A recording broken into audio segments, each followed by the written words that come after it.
Some stories don't start with a scream. They start with a quiet sentence that breaks something inside a child. While I was in a hospital bed, my parents and my sister looked at my 6-year-old adopted daughter and planted a fear no kid should ever carry, that she could be sent back like a misplaced item. One line, one threat. And suddenly a little girl who used to fill a room with laughter came home wearing her backpack like she was already packed to leave. Before we step in, I want us to walk in with a little stillness. Not to enjoy anyone's downfall, not to hand out verdicts, but to notice what words can do when they're aimed at the smallest person in the room. Because sometimes the deepest cruelty doesn't leave bruises. It leaves a child trying to make herself smaller so she can be loved. This is the story of what happened next, of the moment my sister screamed, "Make space for the real children," and I didn't shout back. I took action, and by the next morning the whole family lost it. Now let me tell you everything. My name is Rylan Sloan, and I'm still shaking as I say this out loud because I keep hearing her tiny voice in my head, "I can be small." If you've ever been the one trying to protect a child while everyone around you insists you're overreacting, then you already know how lonely that feels. Before I tell you everything, I just want to know you're here with me. Comment hi below or tell me where you're watching from. I love seeing how far a story can reach, and sometimes knowing someone is listening makes all the difference. And if you want more real, raw stories about family betrayal and the moment someone finally chooses themselves and the people they love, please subscribe. It's a small click, but it helps me keep telling the truth when it's hard. Thank you. And now, let me tell you everything. The smell of antiseptic still clung to my skin when the nurse clipped off my hospital band. 3 nights under observation at Memorial Health, 3 nights telling myself Maisie would be fine at my parents' house in Pooler. My husband Keaton kept saying the same thing, she was in good hands surrounded by family just for a few days. But even as we walked to the parking garage, his phone buzzed with a text from my mother, "Maisie's been an angel." I don't know why, but something about how smooth that line was made my chest tighten.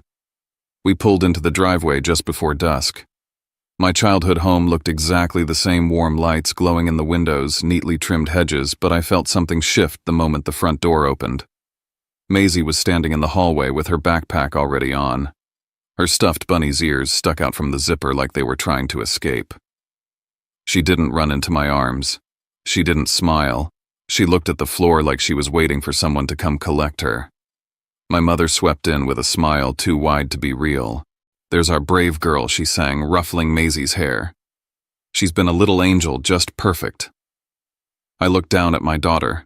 Her eyes weren't tear-stained, but they were hollow, like she'd already cried everything out. Blair appeared from the hallway, her designer sweater, perfectly tucked hair still glossy at the end of the day. She gave me a nod that barely counted as acknowledgement. Hadley clung to her leg like a shadow, all sugar and smugness, offering me the kind of grin only a child raised to believe she could do no wrong would dare to wear. We thanked them too stiffly and left. On the ride home, Maisie didn't say much. She clutched her bunny tight and stared out the window like a passenger in someone else's life. I tried to break the silence. "Did you have fun at Grandma's?" She shrugged. Then she whispered, "Do I take up too much space?" The words sliced through me. I turned around in my seat, heart pounding. What baby? Maisie didn't answer. Her small fingers twisted the bunny's ear until the stuffing started to lump. Keaton's hands were clenched tight on the steering wheel. He didn't speak, but I saw it in his jaw. He knew. Something had happened. When we got home to Ardsley Park, Maisie hesitated at the front door. "You can put your bag down, sweetheart," I said gently. But she kept it on her back like she wasn't sure she was allowed to stay. I moved into autopilot, running a warm bath, putting on soft music, serving her favorite spaghetti for dinner. I tried to restore the rhythm we knew, but Maisie floated through the house like she didn't belong in it anymore. At the dinner table, she barely ate. Afterward, I asked her to put her bunny in the toy bin before we read stories. She froze. Her lower lip started trembling. She backed away like I was about to punish her, whispering, I'm sorry, I'll be good, I promise." Then she broke. She cried like I'd never heard her cry before. Not tantrum tears, not frustration, but raw, terrified sobbing. "Please don't send me away. I'll be good. I'll give Hadley my toys. I'll sleep on the floor. I don't need a room. I don't need space.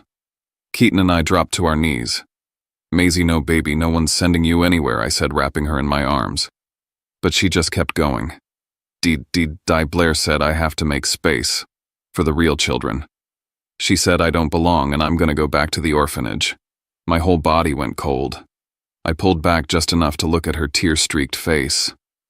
When did she say that? Maisie hiccuped through her crying. Saturday. In the living room. Everybody heard. Nobody said no.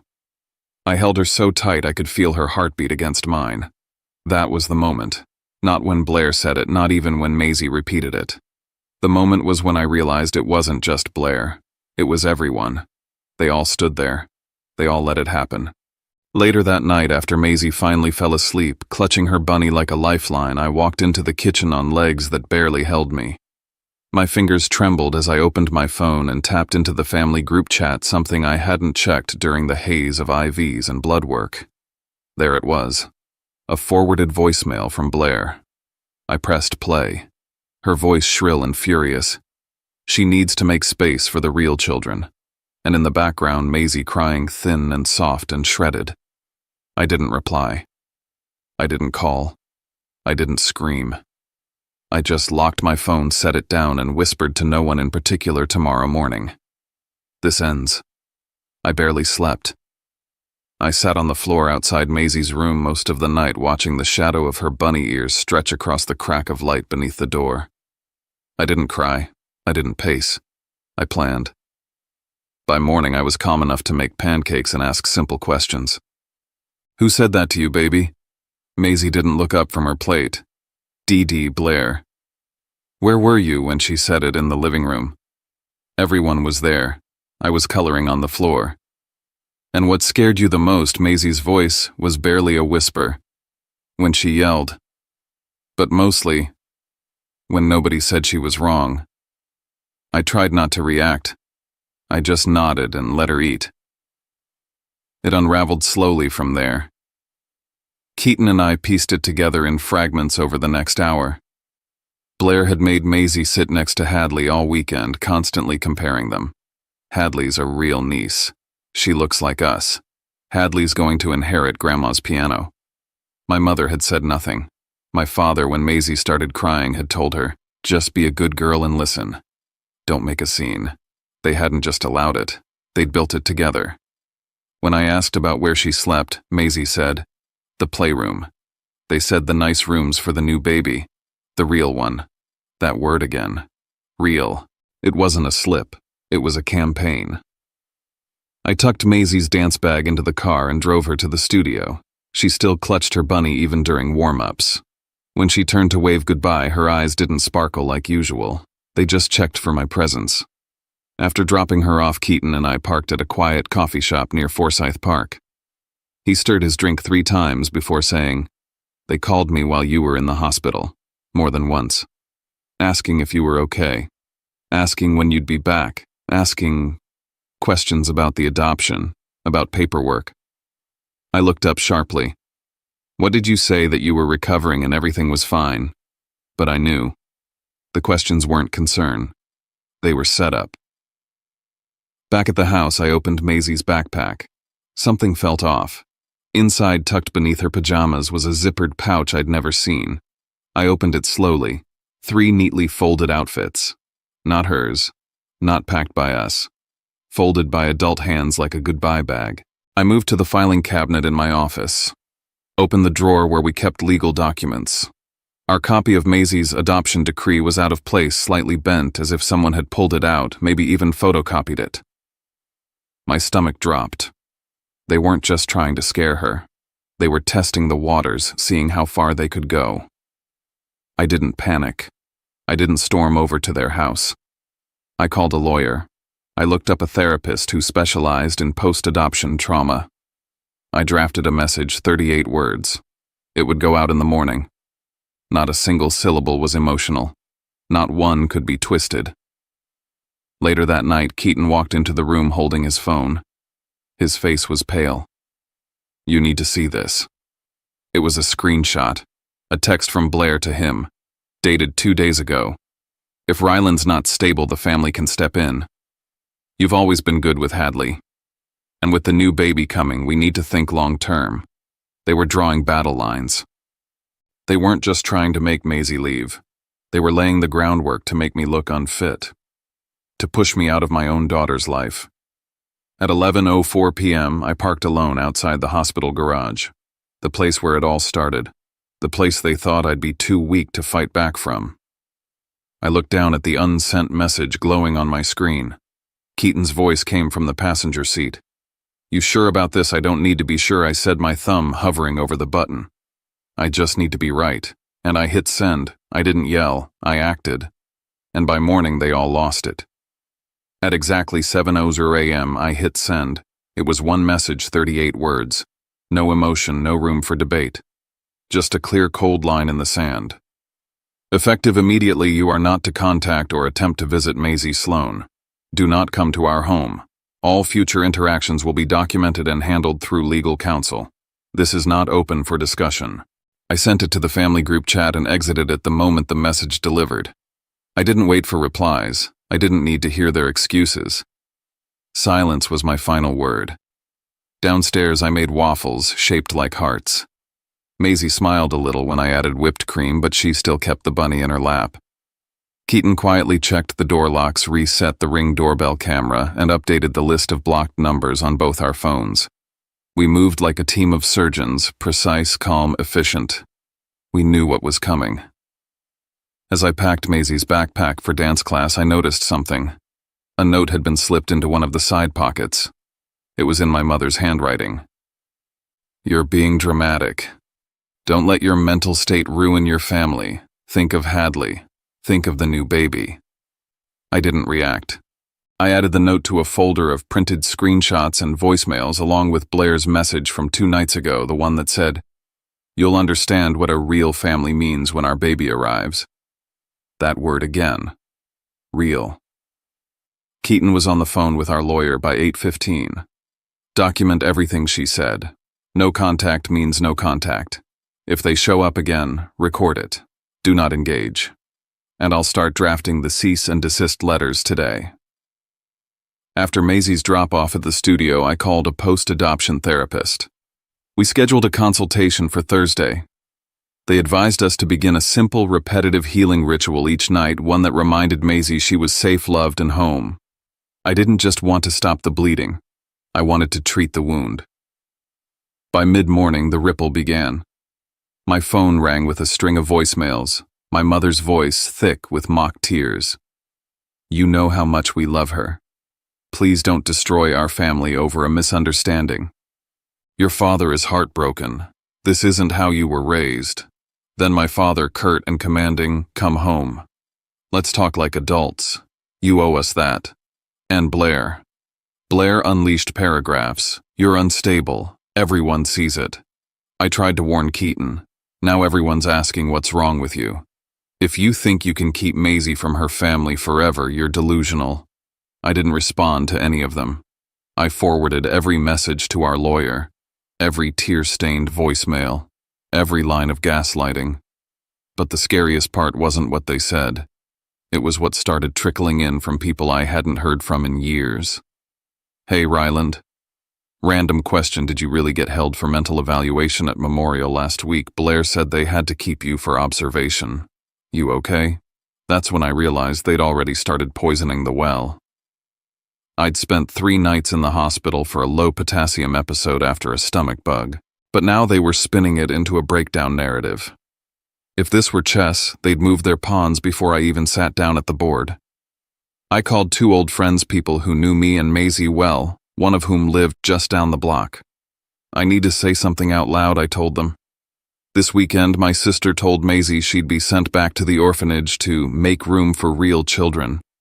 My parents stood by. I'm not asking for gossip. I just need people to know what really happened. They listened. They believed me. And they promised they'd be there if it came to that. But the first true reckoning happened that afternoon. I had just gotten off a call with the therapist when the Ring app chimed. Motion detected at front door. I opened the video feed. Standing on my porch were Blair, Colleen, and Warren. Colleen held a bakery box. Warren had a bouquet of sunflowers.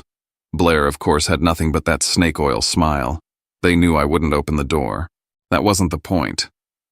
They stood close to the camera, speaking just loud enough for the neighbors to hear. "We're just here for the kids," Blair said sweetly. "We know Ryland's under a lot of stress, poor thing. But the children shouldn't suffer." Colleen piped in with, "We brought cupcakes, Maisie loves those, right?" I hit record on the Ring app. They weren't visiting. They were performing. Keaton appeared behind me, eyes narrowing. "Want me to call the cops?"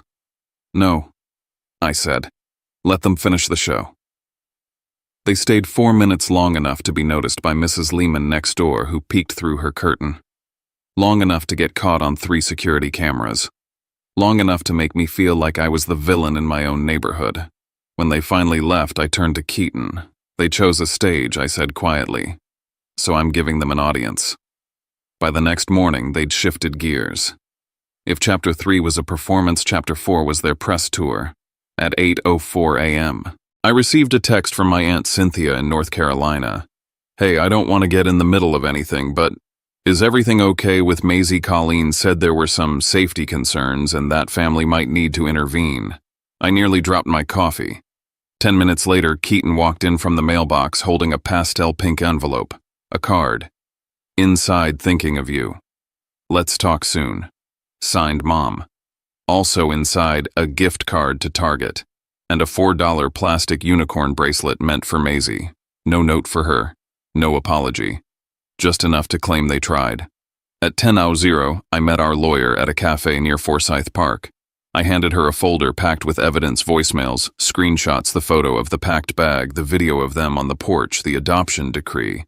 She looked through it all, then folded her hands. "They're not just reacting.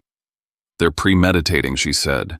"The goal isn't reconciliation, it's reputational erosion. They want to control the narrative."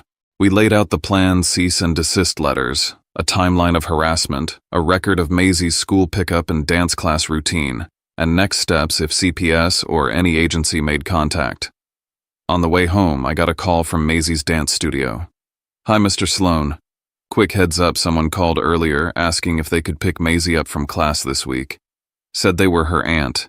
We didn't confirm anything obviously, but wanted to flag it." My throat dried up. "They're trying to reach her in public places," I said to Keaton once I got home. "They're not going to stop." That night I tucked Maisie into bed and sat with her through her bedtime story. When I kissed her forehead, she whispered, "If I'm really yours, why do they want me gone?" I couldn't lie to her. So I said, "Because sometimes people don't understand love unless it looks like them. But that's their problem, not yours. You belong here, Maisie. Not because you're perfect, because you're ours." Later I opened an email from my mother. "I never said I agreed with what Blair said, but you're overreacting. Don't punish us all over a few words. Remember your roots."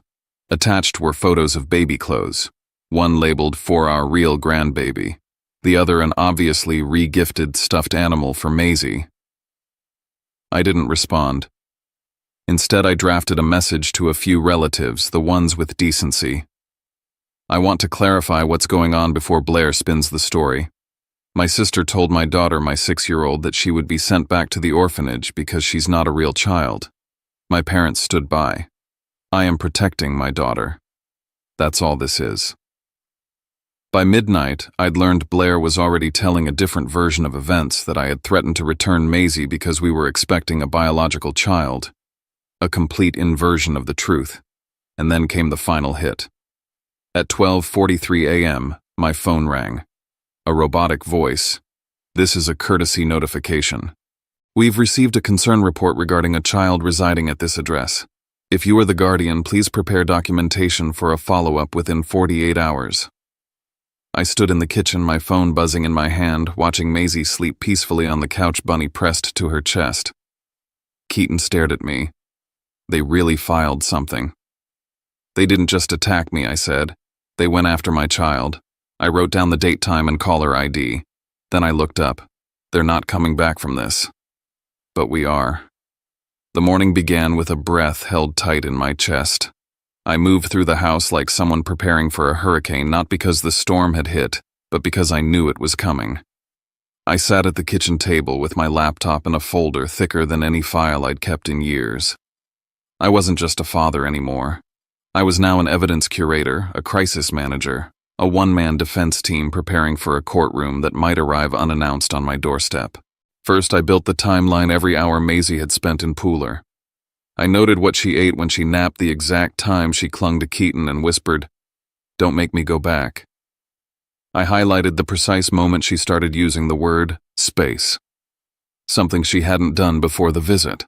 I printed out her adoption decree, her pediatric reports, her therapy intake notes, her school schedule, and a signed letter from her dance instructor documenting behavioral changes after the weekend visit. It wasn't for show, it was survival. If someone came to question my fitness as a father, they weren't walking away with assumptions. They were leaving with proof. By 10 a.m., the phone call came. Blocked number. Calm voice. "This is a scheduled verification call concerning a minor at your residence. Please confirm your identity. This call may be monitored. No agency name, no direct accusation. Just a carefully constructed net waiting to see how I moved." I had already practiced my responses. My attorney had drilled them into me. Maisie Sloan is my legal daughter. She is safe and currently in school. If there are any concerns, please submit them through formal legal channels. I will respond with documentation. They asked nothing else, just noted the time and ended the call. Later, Keaton found a message in his inbox from Colleen. "You've always had such a good head on your shoulders. Are you sure Ryland's okay? He can get intense. We just worry about stability, especially with another baby on the way." We didn't reply. We forwarded it to our attorney, but I could see the tremor behind Keaton's eyes. "They're trying to fracture us," I said quietly. He nodded. "They won't." By the time we picked Maisie up from dance, I had updated the front desk with her approved pickup list, me and Keaton, no exceptions. I printed our photos and handed them over. Her teacher, Miss Danny, looked uncomfortable. "Just so you're aware, someone came by earlier, said they were an aunt, wanted to say hi during class. Got upset when we turned her away." I thanked her. Then I sat in the parking lot for 20 minutes after everyone left, just in case anyone else showed up. That night I handed Maisie a new laminated card for her backpack. On it, in big letters, "If I feel scared or confused, I can say I want to call my dad." It wasn't just for her safety, it was a record. A proactive measure to show I was doing everything I could to protect her emotionally, legally, physically. Still, they kept pushing. A day later, I got a call from someone claiming to be a family reconciliation counselor. The voicemail was all soft tones and false concern. "We've been asked to reach out on behalf of concerned relatives. We'd love to help restore connection, avoid legal escalation, build bridges, not walls." No name, no credentials. I recognized the manipulation. They were baiting a refusal so they could say, I was the one rejecting help. I didn't respond.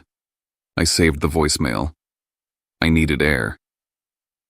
So I arranged a meeting. A quiet table at a cafe on Broughton Street. Across from me sat my cousin Mara, one of the few who had remained neutral so far. Next to her was Eli, my oldest friend and Maisie's godparent. I didn't beg. I didn't plead. I played the voicemail Blair had left screaming, "Make space for real children." I showed them the video of Colleen and Blair on our doorstep pretending for the Ring camera. I handed over the screenshots of Blair's text to Keaton. "You don't know what Ryland's capable of. I'm worried about that little girl." Mara's face tightened. "If this is true, they're playing with fire." "It's all true," I said, "and it's going to get worse." Eli asked the question no one wanted to voice. "Do you think they're trying to take her?" I didn't blink. They don't want her. They want control of the story, of me, of how the new baby gets framed as the real start of their legacy. And Maisie doesn't fit that. He swore under his breath. Mara looked sick. "I need you both at the baby shower," I told them. "Not for celebration, for observation. If they show up, I want witnesses." They agreed. When I got home that night, Keaton was waiting with a pale face. Studio called. Someone tried again. Asked about Maisie by name. Got angry when they were refused access. Didn't leave a name. I was beyond fear. I was sharpening. They're trying to provoke us, I said. We're not going to react. We're going to document. Keaton looked at me serious. What happens if they escalate again? I didn't hesitate. Then we let them. But this time in public. This time with eyes on every move. That night our lawyer called with the final blow. If they filed a concern report, the knock could come at any time. They don't need probable cause, just enough suspicion. And once they show up, that's the story your family will tell. Ryland's under investigation. I sat on the couch while Maisie slept upstairs. Keaton placed his hand gently on my shoulder. You scared, yes. I admitted. But fear doesn't mean retreat, it means I move carefully. I looked at the calendar. Baby shower 4 days. They'll come. I'm counting on it. We drove to Pooler in silence. Maisie stayed home with Eli, coloring dinosaurs and learning how to make waffles. I didn't want her anywhere near what I was about to walk into. Colleen opened the door like we were expected. Warren was already seated in his usual chair, arms crossed stiff. Blair stood near the mantel, arms folded like a lawyer who knew she couldn't be touched. I'm not here to reconcile, I said. I'm here to clarify, and to establish boundaries you've bulldozed. Colleen blinked fast, face trembling. We only want to see our granddaughter. That's not a crime. No, I replied. But threatening to send a 6-year-old back to an orphanage is, emotionally, morally, legally. Warren scoffed. You're making a mountain out of a moment. I pulled out my phone, played the voicemail again. Make space for real children. Then I asked, who said orphanage first? Who said real children? Who stood by and said nothing? Colleen's voice cracked. We didn't mean it literally. Then what did you mean? To make her behave, she admitted. Children need structure. That's not structure. That's psychological warfare. Blair stepped forward, finally tired of the performance. She needs to know where she stands. She's not blood. You act like you're some kind of savior, Ryland, but you picked her, and you can unpick her. That's how choices work. There it was. The sentence I needed. The final nail. I'm glad you said that on the record, I said. Because it proves this was never about Maisie. It's about erasing anything that threatens your idea of a perfect family tree. Warren stood. You're trying to steal our grandchild. You gave up that right when you made her fear she didn't belong. I laid it all out, every rule. No contact with Maisie, no visits, no calls, no showing up at her studio, no messages to Keaton. All communication goes through my lawyer. You violate that, I'll escalate it legally. Colleen wept quietly. Warren stared like I was a stranger. Blair didn't flinch. On the ride home, Keaton said, they're not going to stop. I know, I said. That's why I'm done waiting for them to get tired. I'm going to give them a microphone. Let the whole family hear who they are. That night we came home to find a new alert from the Ring camera. Blair. Standing alone at the door. No cupcakes this time. No fake smile. Just her voice raised enough for every house on the block to hear. You can't keep us out forever. This isn't just your family. She was making it clear. This was war. Keaton watched me walk away from the screen, jaw set. In the kitchen, my phone buzzed, a number I didn't recognize. Attached was a photo of Maisie taken from across the street near her dance studio. Blurry, but unmistakably her. No caption, no signature, just a message. We see her. I froze. Keaton took the phone, his face going pale. We're reporting this, he said immediately. I didn't move. I just stared at the screen, the little figure of my daughter caught mid-spin in a pink tutu. Then I said, let them come to the baby shower. Let them bring their masks and their righteousness. I won't stop them. I looked at the invitation on the fridge. 2 days left. They wanted a stage, I said softly. But this time they're getting the spotlight too. The party was supposed to be light. Baby blue balloons, a paper banner saying, "Welcome little one," Maisie's small feet running between guests, offering paper cups of lemonade. On the outside, it looked like any other baby shower. But I wasn't here to celebrate. Not entirely. I was here to end something. Keaton and I had spent days preparing not for cake or gifts, but for what we both knew was coming. We'd set up cameras, confirmed our lawyer was on standby, assigned my closest friend to watch over Maisie in case we needed to move quickly. We had no surprises planned, only contingencies. Maisie had helped blow up the balloons herself. Her cheeks were red hands, sticky from frosting she kept swiping from the cake before we told her to wait. She wore a pale yellow dress and had insisted on wearing her grown-up clip in her hair. When a guest asked her if she was excited to be a big sister, she lit up like a firework. And then the doorbell rang. I didn't flinch. I just looked at Keaton and nodded. He went to the monitor. 3 dots on the screen. Colleen Warren Blair. They were holding a gift bag and a bakery box, dressed like this was their home, like they belonged here. Blair made sure to stand where neighbors could see. Her eyes flicked between camera lenses and windows. She wasn't here for Maisie. She was here for optics. I didn't open the door, not yet. I watched them for a moment, Blair straightening her blazer, Colleen adjusting her smile. I told Keaton they're not leaving until someone lets them in, and someone did. An older relative, meaning, well opened the door with a soft, "Oh, there you are." Colleen swept in first. We couldn't miss our grandbaby's big day. Her voice was high and sweet, but her eyes darted straight to the living room. Warren followed, silent and brooding, giving quiet disapproval by default. Blair was last. Her phone was in her hand, already recording, hidden poorly behind a bouquet. They infiltrated like smoke, first lingering, then spreading. Colleen found a group of guests and quietly said, "Of course this baby's different. It's blood. That's special." She said it like she was stating a recipe. Blair added, "It's nice when it's real family. You know, the kind that belongs." I didn't respond. Not yet. I needed them to keep going. Then they spotted her. Maisie was coloring quietly in the corner. Colleen called her over. "Sweetheart, come say hi to Grandma." She held out candy like a trap. Maisie looked at me. She didn't move, just clutched her bunny tighter. "Maisie, it's okay," I told her gently. "Go with Aunt Leah, sweetheart." My friend took her hand, led her to the back room we'd prepared with her favorite things. I didn't pull her across the floor. I didn't yell, because I didn't need to. Then it happened. A guest crouched beside Maisie before she left and said warmly, "I bet you're excited to be a big sister."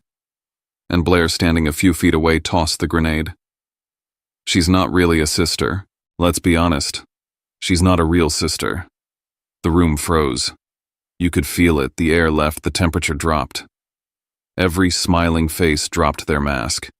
A cousin who'd been neutral until now turned and said loud enough for everyone to hear, "Did you just say that in front of a 6-year-old?" Colleen fumbled.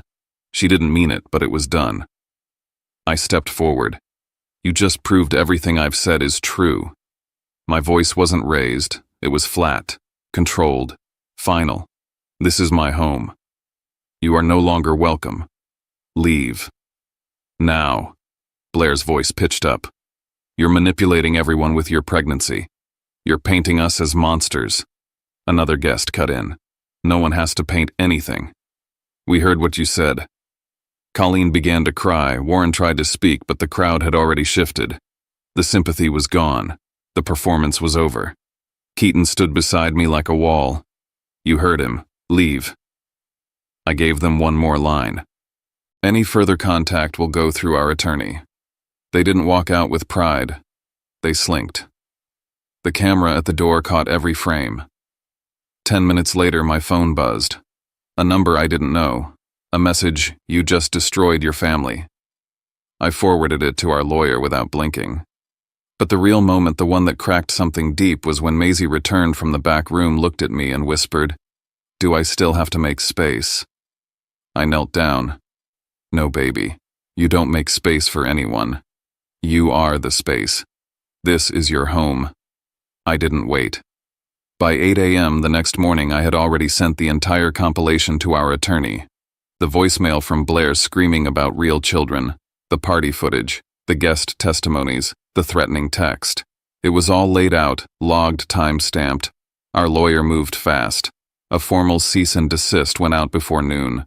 No contact with Maisie Keaton or me at homeschool or any known activity. No communication with her school or studio. Any violations would be documented in pursuit of a restraining order. This wasn't revenge. This was closure. This was safety. Next, I made calls. The dance studio, her school, the counselor. I gave them new pickup protocols. Verified ID only. Call me if anyone showed up asking questions. Keaton upgraded the cameras. I asked our trusted neighbor to keep an eye out for any unfamiliar cars. Everything was locked down, quiet, secure. And then came the fallout. Colleen called me sobbing. We just want one more chance. She didn't apologize to Maisie, just to me for how it looked. Warren texted, "You've embarrassed the family." Blair, of course, exploded online. Posted some cryptic apology about words taken out of context. Claimed we twisted everything. But people had heard. They'd seen. And this time no one rushed to defend her. Then something unexpected happened. An aunt who'd believed them for years messaged me privately. I heard what she said at the party. "I'm sorry. If you need me to speak up, I will." The tide had turned. Maisie, meanwhile, had one more question for me. She pulled at my sleeve that evening. "Can I put my backpack somewhere?" I showed her a new hook we'd installed by the door. "This is just for you." We sat down together. She chose a sticker. We labeled it Maisie's Spot. Then we drew a sign for her room that said, "You belong here." That weekend we went to Forsyth Park. Same bench, same trees. I asked her, "Do you feel like you're taking someone's place?" Maisie shook her head firm. "No, this is my place." That was the only victory I needed. Later that night, Keaton and I reviewed the final letters. We added a list of approved people into our custody file. People who respected our daughter not because she was adopted or biological, but because she was human. Because she mattered. I stood in her doorway as she slept, bunny in hand, backpack on the hook, breathing deep, safe. She'd survived what no child should endure, and I'd done what every parent should. I didn't wait for them to understand. I protected her anyway. And finally, she was home. When a story like this ends, it doesn't really end with a slammed door or a final message on a screen. It ends in quieter places. In the way a child finally takes her backpack off without flinching, in the way a home starts to feel like home again. And maybe that's the only kind of win that ever matters. Because when we strip the drama away, what's left is simple: a kid who wanted to belong and an adult who finally chose protection over permission. If there's anything to carry with us, it's this: sometimes the most human thing we can do is refuse to make someone smaller, just so the room feels comfortable. We don't have to turn people into villains to set boundaries, and we don't have to harden our hearts to be firm. There's compassion, and then there's access. Not everyone deserves both. If you made it this far, thank you for sitting with me.